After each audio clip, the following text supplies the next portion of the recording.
So if you're coming into it, the great recommendations coming from winging is upsize your board. I ride my downwind board, which is a 7.2 by 105. So it's enough to float me, and it's 19 wide. So it's not too narrow. It's not one of those super long, narrow boards, because those would be pretty tippy and maybe like so long that the nose of your board is catching on the Parawing in the bridles and stuff like that.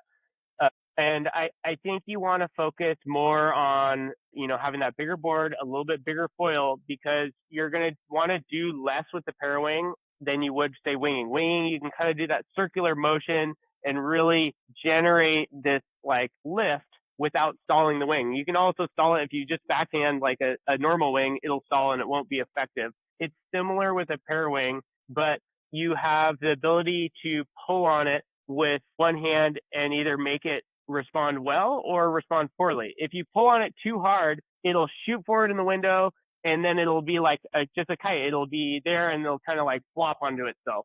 So what you want to do is keep the Parawing more stable. I tend to, since we have northwesterly wind, I'm a regular footer. I'm usually getting up toe side going out, which winging, it's hard to get up toe side, but Parawing, it's actually pretty easy because you can do one hand very easily, open up your body. And I tend to do more board focused pumping. So I hold the Parawing just in a neutral position here, try not to pull on it too hard.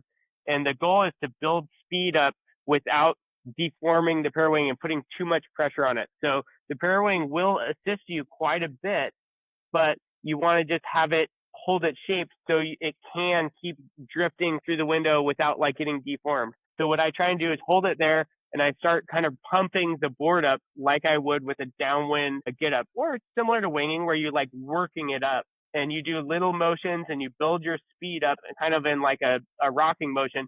And then as you get to the higher part of your pump on the board, then you can kind of get a little bit of lift from the Parawing, but don't pull on it too hard. And that enables you at the top, it'll kind of lift and pull you. And then your next one, it'll lift and pull you more, and you'll build upon it. So it's almost like you're taking off an airplane, kind of a little bit, and then all of a sudden you'll be like, wow, I'm actually going really fast. Now I can just take off and go.